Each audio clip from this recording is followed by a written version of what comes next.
can't sleep. I did sleep a little though, which is good. I had a dream. A lot of different things.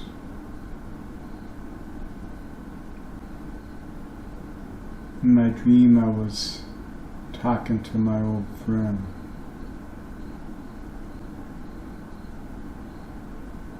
I was about to explain to him my insights. And it was about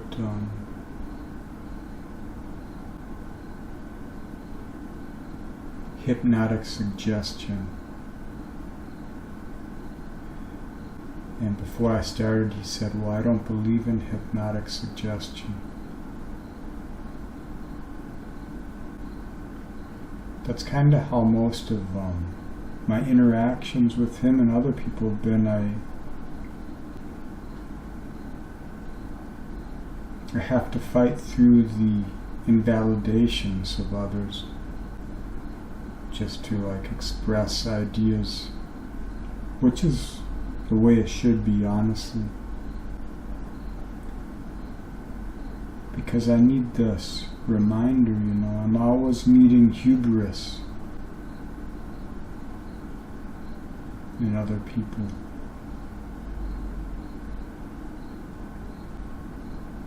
Causes me to get into the feelings,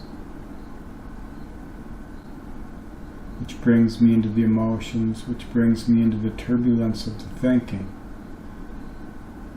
And so I'm always battling hubris, nemesis, through others, within myself though. It's a reminder.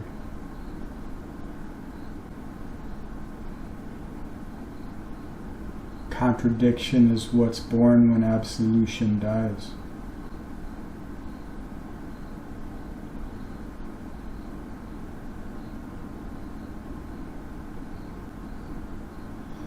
Virgo season, at least when these Mercury retrogrades hit, it always brings me something, deeper understanding of something I'm going through.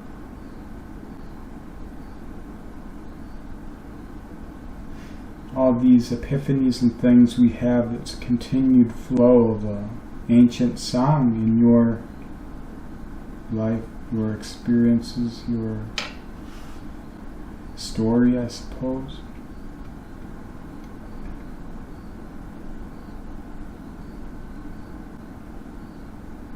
I guess it's the void of Pisces. I feel I have a Piscean soul.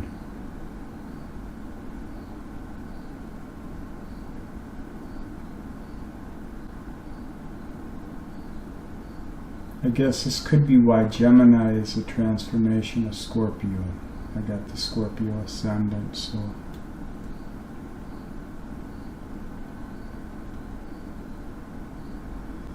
most people, all of us, essentially.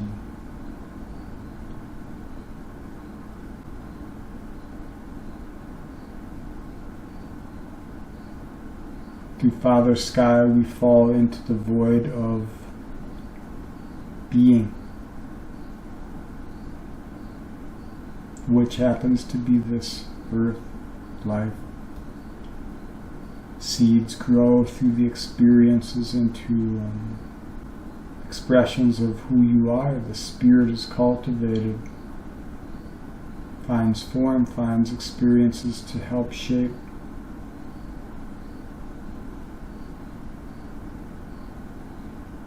For me, Virgo is it's beyond all the archetypes are beyond what we know through the language of astrology or any system of thinking. But it's always something that comes through relationship with me. relationships to others, because that's what defines this world. I have Virgo in the 11th house, I guess, so it's some kind of unity thing. Trying to bring heaven to earth, trying to find it, cultivate it, bring it to life, to apply experience.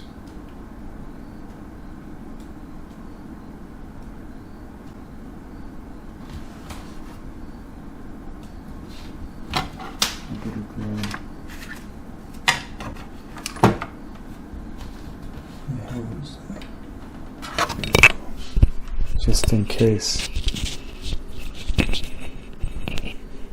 I don't want to have to put this app in, or this video in an app and boost it. It's just... Alright, I digress. I had a headache all day. I finally, as it happens, I ended up throwing up. And it kind of subsided, but it's still here. I just can't eat food that I don't make.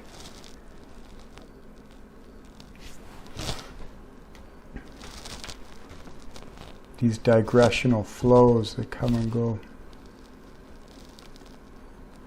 So as I was saying, these Mercury retrogrades in Virgo, I'm always picking up things to relationship.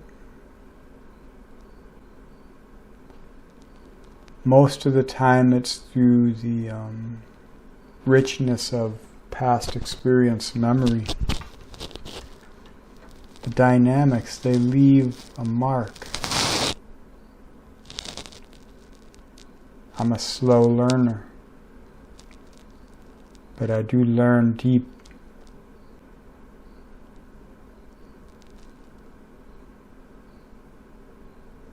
So we fall into this river of life. And some people, most people, they're so deep in it.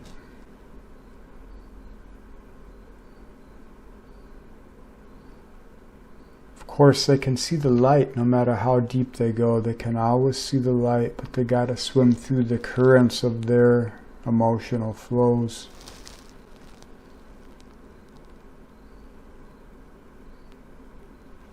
When you come into contact, relation with others, you meet them in these flows, and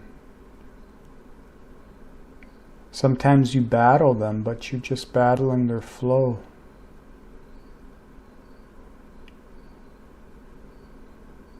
And in that process, you're recognizing or learning your own flow.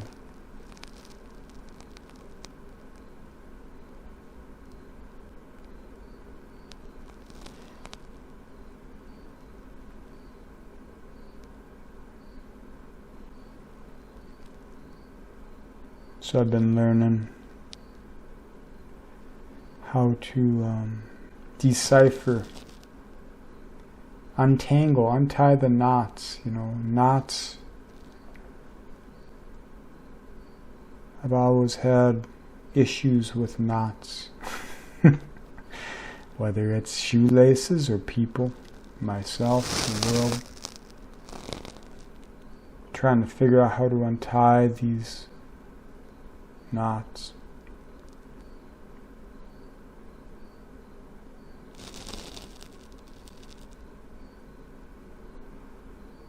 I've had to swim, try and find myself, try and find the light.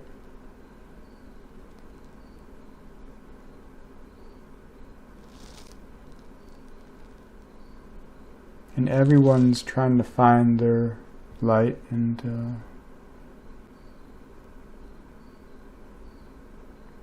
we've all got our flows,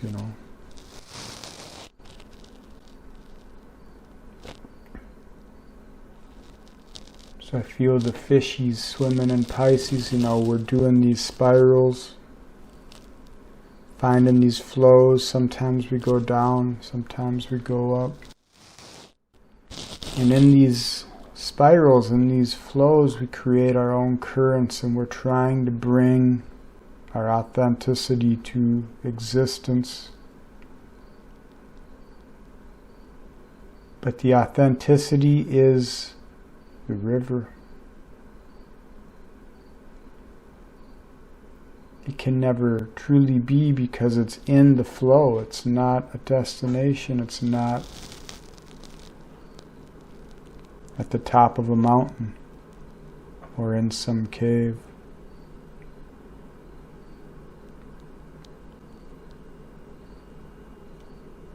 We've always got people pointing in directions and giving you sage advice, giving you good advice, giving you bad advice, but they're always pointing in disparate directions, and sometimes you follow them and you realize it brought you down, it brought you away, it brought you somewhere else. And sometimes it brings you closer to the surface, where the light gets brighter, the authenticity becomes more understood, and the flows pick up. So when you meet these people, they're deep in their flows, you know, it's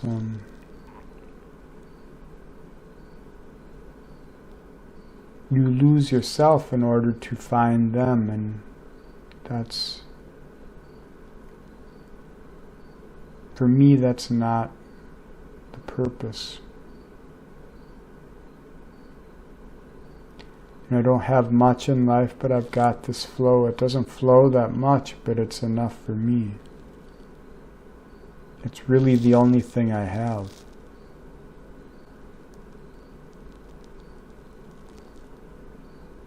My girls, my abilities, all these other things, they're just part of the life. Of course, they're important. But life is important while you're here, isn't it?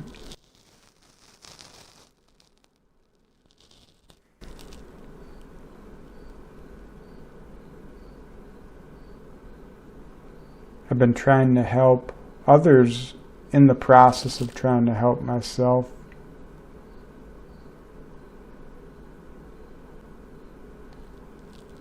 And I'm realizing my hubris as I go.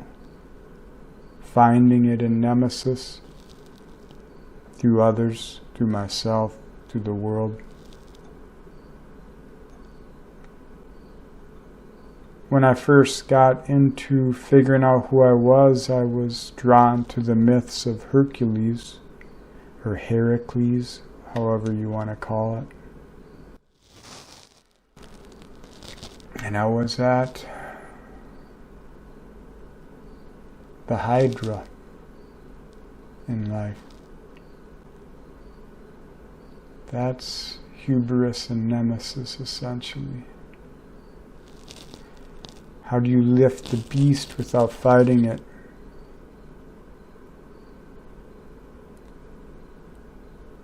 How do you lift the beast into the light?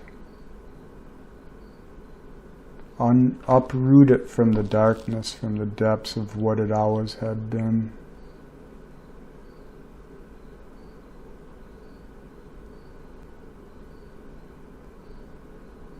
Inspiration got me to that point.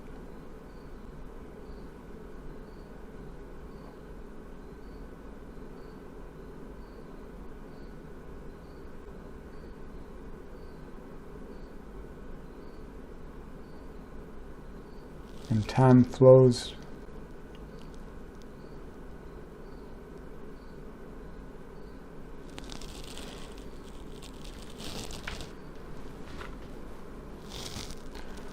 Well, since I'm up, my mind's coming online.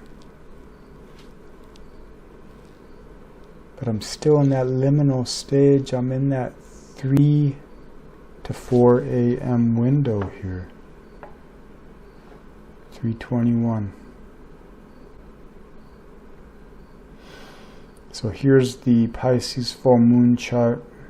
It's set for Minneapolis. You have to look at where you're at. It's in the spiritual axis where I'm at. My favorite axis. So before I get into the chart, 12 to 6 here. This is the natural Pisces house, natural Virgo house. It's what I've been talking about. You're bringing spirit to form, bringing heaven to earth. They used to call this the house of bad spirit, the house of bad people.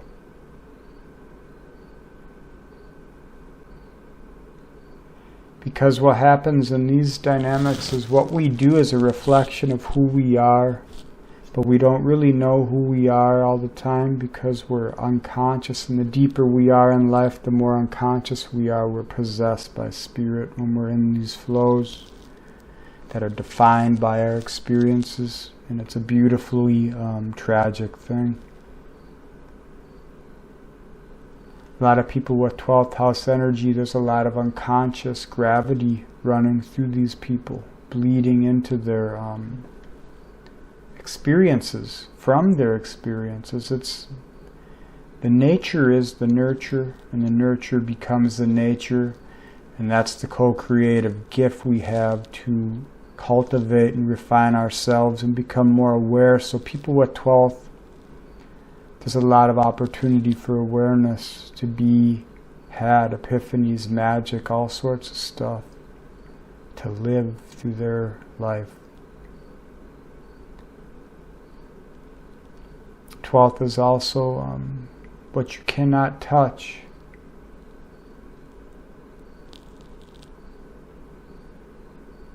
It's the house of hidden enemies. It's the house of purgatory a lot of times. Being cut off away from reality. Sees all things, can hold none. Swimming deep.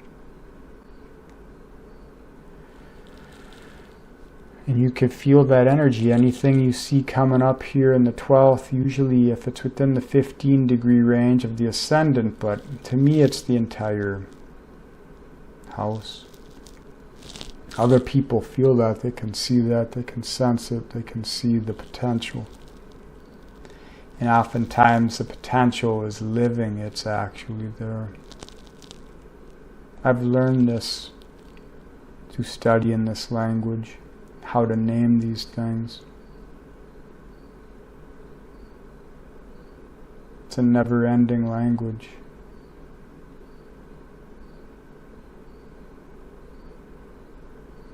So with the hidden enemies thing, it's always us, you know.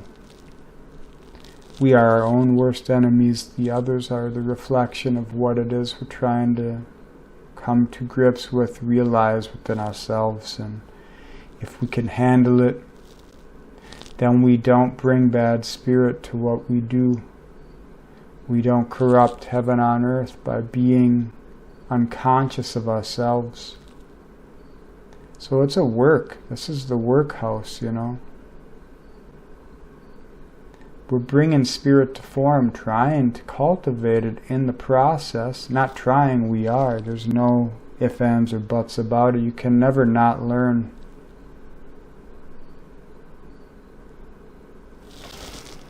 So there's the Pisces Virgo energy a little bit. It's not in the traditional astrological defined way, but it's the way that I feel it.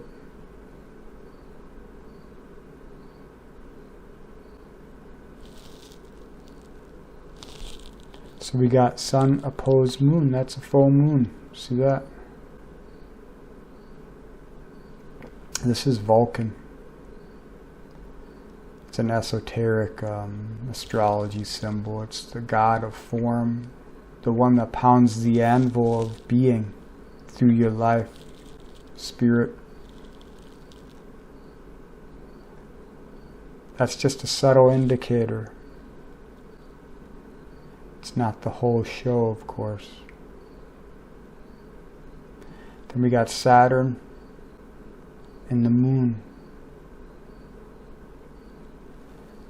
Saturn retrograde. Saturn likes to be retrograde in the 12th, but I'm not going to speak of the house placements so much as just these aspects, because it's going to be different for wherever you're at.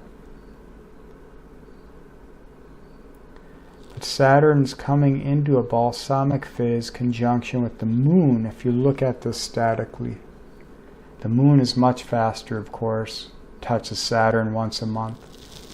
But to have it on a full moon, that's timing. It means something.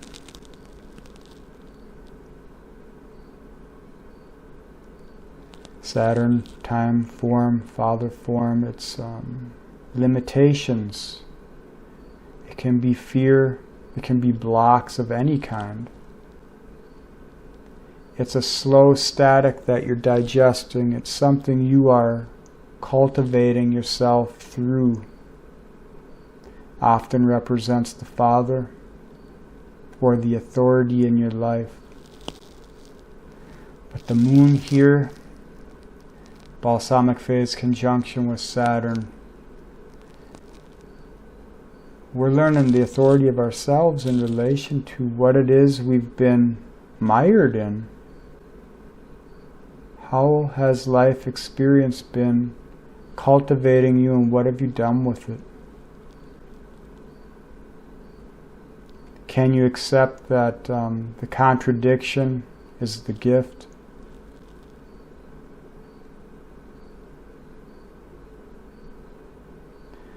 When there's a balsamic phase conjunction, there's a coming Jesus. It is an opportunity to reap rewards, a harvest. Sometimes it can be through experiences, deep experiences, so that you may cultivate an emotional refinement through the void of potential here.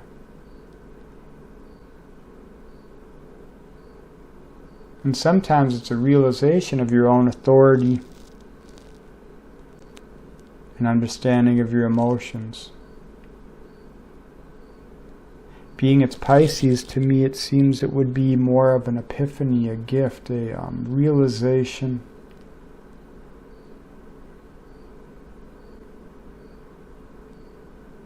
Around the death of absolution. The world's given us all the signals, all the language we need to realize these absolutions are the hypnotic suggestions of the symbolism of this world, of our own experiences.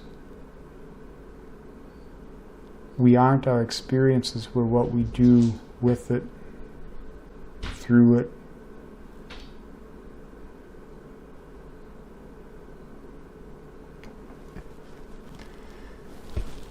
So with this full moon, we've also got Mars just coming over the Libra point now, but on the new moon or full moon day it will be at 2 degrees Libra.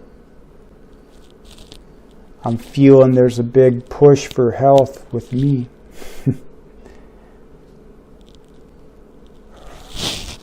Dialing in. I haven't had coffee in a while. I've cut out a lot of things. Mars just went over the Libra point, just out of the opposition to Neptune, but still carrying the dream with it. It's like when you come out of the water, you're still drying off. I used to just lay in the sun when I was a kid. I'd find the hot blacktop concrete. I'd just lay there. But because all the cold water was on me, it didn't burn me. And I remember all these kids would try and lay down next to me, and they couldn't take it. They had to get up, and they thought I was crazy. But they didn't know my secret. So there's secrets that you got through life, things you've learned from dipping into the void. You're bringing it back through the polarity point of the Alpha Omega here on the Libra point. And you need to dry off in relation to the world and other people. And through doing that, you reap the harvest up here with Ceres. And you meet the will of the self meets opportunity to do relationship differently, to realize your relationship to self and life is not what you thought it was. It was part of a process to bring you to where you are now. Every breath brought you to this one.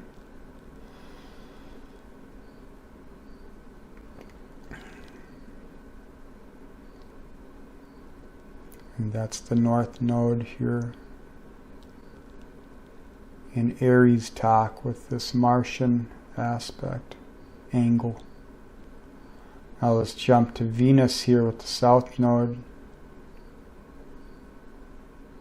Venus just about to station direct in a day or two after this full moon. She's on the 12th degree. I think she'll go another 10 minutes or so, 5 minutes before she stations direct to go back to shadow path. So now she's carrying this torch, a cultivation. She's been burning all this fallacy, all the old experiences. She used it as kindling. She wrapped it around her stick and set it on fire. Now she's carrying the torch of the purity of the self back forward.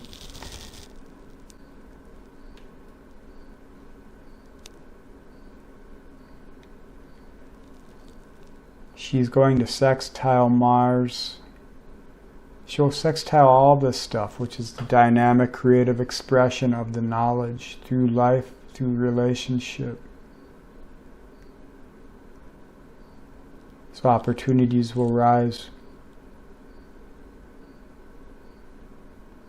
She's in this, it's a slight, Juno will get closer and will conjunct Venus. So that's the alchemical wedding here. Sometimes it's with yourself. Well, it's always with yourself, but sometimes it's through another. Sometimes it's through the world. So it's a wholeness of the self she's coming out of. Through you working yourself in this world and relation.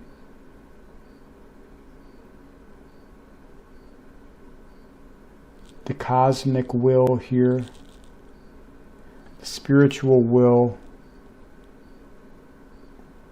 being refined through the egoic will, which is what we do, who we are in relationship, the passions which arise, those things.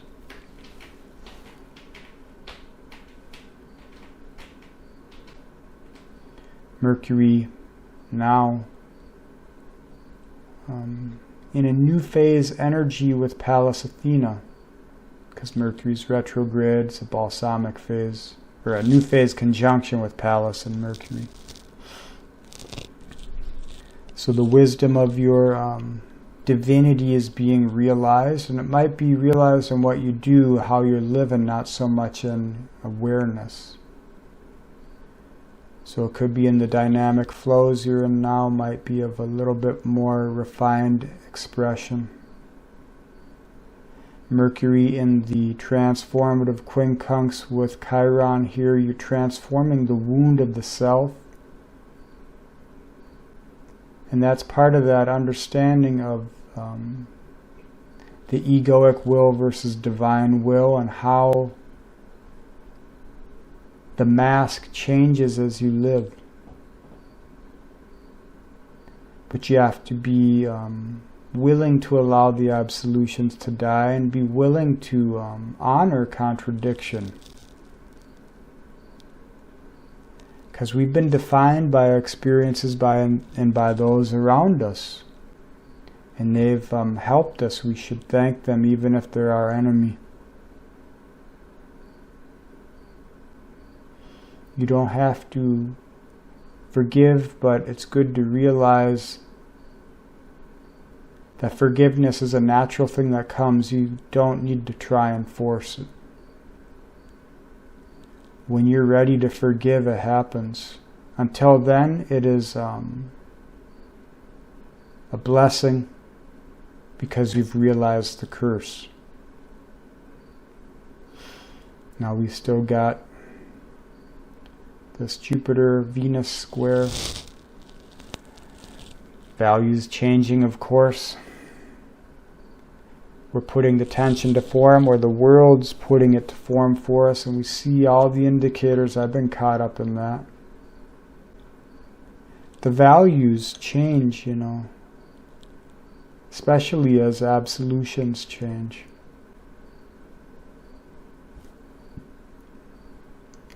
Venus will come into the square with Uranus retrograde. So there will be more reasons for carrying your own torch instead of giving it to someone else. You will be reminded why you were cultivating yourself in this world.